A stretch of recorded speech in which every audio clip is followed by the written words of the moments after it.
itu tahun 2015. Tahun 2015 berita sampai pada beliau. Ada seseorang warga negara Indonesia sudah 20 tahun tinggal di Madinah. Ustaz, Assalamualaikum Ustaz. Beliau ceritakan, saya orang Indonesia, saya sudah 20 tahun tinggal di Madinah. Saya sedang belajar ilmu hadis. Kebayang 20 tahun tinggal di Madinah, serasa sudah menjadi penduduk Madinah. Beliau belajar ilmu hadis, banyak semua ulama ahli hadis Madinah beliau hafal. Nah, saya bersahabat Ustaz dengan seorang laki-laki yang mulia. Semua ulama ahli hadis di Madinah ini yakin beliau inilah Imam Mahdi. Semua ciri-ciri Al-Mahdi baik secara fisik dan segi akhlak ada pada orang ini. Dan beliau namanya pun sama dengan nama yang disebutkan Rasulullah, Muhammad bin Abdullah. Perkiraannya itu, cuma nggak disebutkan ya. Kalau tidak salah Muhammad bin Abdullah.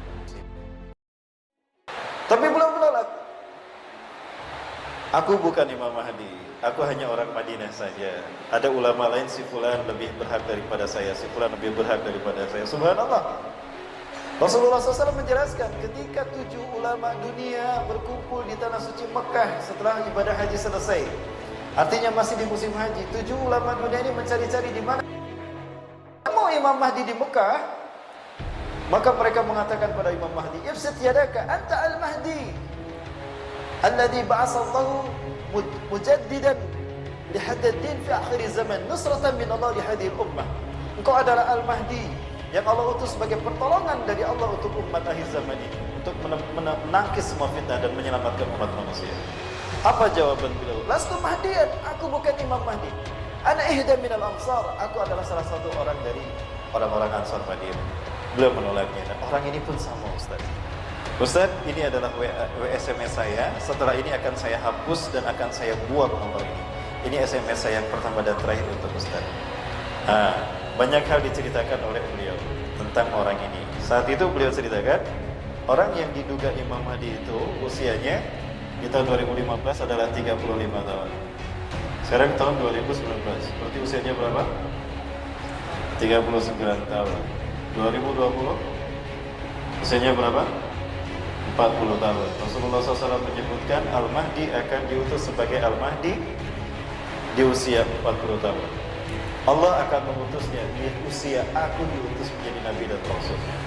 Jadi usianya sama dengan Rasulullah. Apakah tahun depan Imam Mahdi diutus? Allahu a'lam bishawab.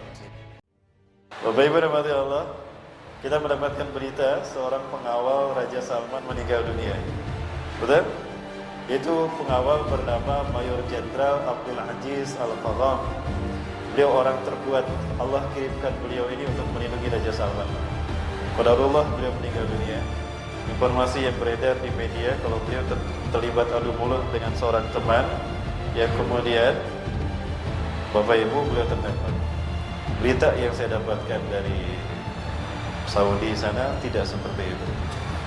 Sudah 3 kali Raja Salman yang saya tahu, yang saya dengar berita yang sampai pada saya, beritanya, ya, tolong ada seseorang yang saya tugaskan untuk selalu mengamati apa yang terjadi di sana. Terakhir beliau kirimkan berita pada saya, sudah 3 kali Raja Salman berupaya untuk ditembak. Ada 3 putra mahkota yang saat ini sedang menunggu kematian Raja Salman, termasuk putranya sendiri. Hal ini membenarkan apa yang disampaikan Rasulullah SAW. Yang tadi salah satu yang dekat cukup akan berperang 3 orang laki-laki di sisi Ka'bah kalian. Jadi Ka'bah nanti sekitarnya akan terjadi berdarah-darah, akan dipenuhi oleh darah.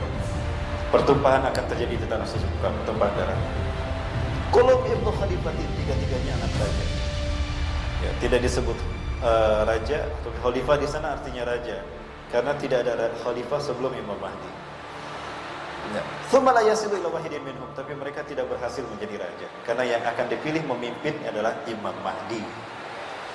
Jadi apabila seorang raja disebutnya Kanzun itu Ka'bah kan, berarti Saudi Arabia, dan kita tahu Raja Saudi yang terakhir Raja Salman. Nah, kalau Raja Salman ini meninggal dunia, maka 3 putra mahkotanya akan berebut kekuasaan. Ada 3 orang yang terkuat hari ini. Yang pertama ada Muhammad bin Salman, putranya sendiri. Yang kedua ada Muhammad bin Nayef. Yang ketiga ada Mutif bin Abdullah. Harusnya putra mahkota jatuh pada adik Raja Salman, Mukrim bin Abdul Aziz. Namun Mukrim bin Abdul Aziz meninggal dunia ketika helikopter yang ditumpanginya jatuh, ada yang menembak dan jatuh sehingga beliau pun meninggal, meledak. Helikopternya meledak dan beliau pun meninggal dunia. Nah, kemudian juga ada versi lain, ternyata muncul satu orang yang juga ini pangeran juga, putra mahkota, Khalid bin Farhan, sekarang berada di Jerman. Di dalam harian Detik News diberitakan bahwa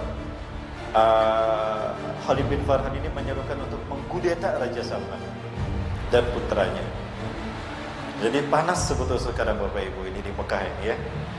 Nah, apakah ini yang disebut dengan Zarazil wal Fitan yang akan tiba di Najd, terjadi di Najd ya zaman Allah a'lam bishawab. Bapak Ibu rahmati Allah. Nah, itu beritanya sampai pada saya 3 kali Raja Salman itu ditembak. Yang pertama itu tidak berhasil ya. Beberapa orang dari askarnya menggerebek orang yang akan menembak Raja Salman. Begitu kelihatan kecurigaan, dideketin. Begitu dia memasukkan tangannya mengambil senjata, digerebek, langsung dilumpuhkan. Selamat Raja Salman. Yang kedua, berita yang sampai pada saya bahwa betul-betul itu penembakan terjadi, tapi pelurunya nyasar ke atas. Qadarullah, Allah selalu melindungi Raja Salman. Ya, pelurunya ke atas ke belah kanan. Lalu Raja Salman kemudian diamankan, dibawa ke bunker. Ini tidak diviralkan beritanya, karena ini akan menjadi luar biasa berita yang besar. Nah, yang ketiga ini yang kemarin, yang saya dengar dari berita yang sampai pada saya, ini betul-betul ditembak. Saat itu Abdul Aziz Al-Faghom jeli dia, orang ini kayaknya membawa senjata. Maka saat itulah kemudian Abdul Aziz Al-Faghom yang bergelar Mayor Jenderal ini, yang juga pernah menjadi pengawal pribadinya Raja Abdullah kakak Raja Salman, dengan sigap melindungi Raja Salman, maka peluru pun menembus tubuhnya. Andaikan tidak ada ini, Masya Allah, qadarullah, andaikan tidak ada Al-Faghom, Raja Salman akan tertembak. Maka peluru bersarang di tubuh Abdul Aziz Al-Faghom. Ya, wafatnya Abdul Aziz Al-Faghom ibarat Rasulullah kehilangan Hamzah bin Abdul Muthalib. Karena ini orang terkuat dan terbaik yang keberadaannya membuat susah orang-orang yang membenci Raja Salman untuk melukai Raja Salman. Sekarang Raja Salman sudah kehilangan pengawal terbaik. Apakah ini isyarat Raja Salman akan terbunuh tahun depan? Wallahu a'lam bishawab.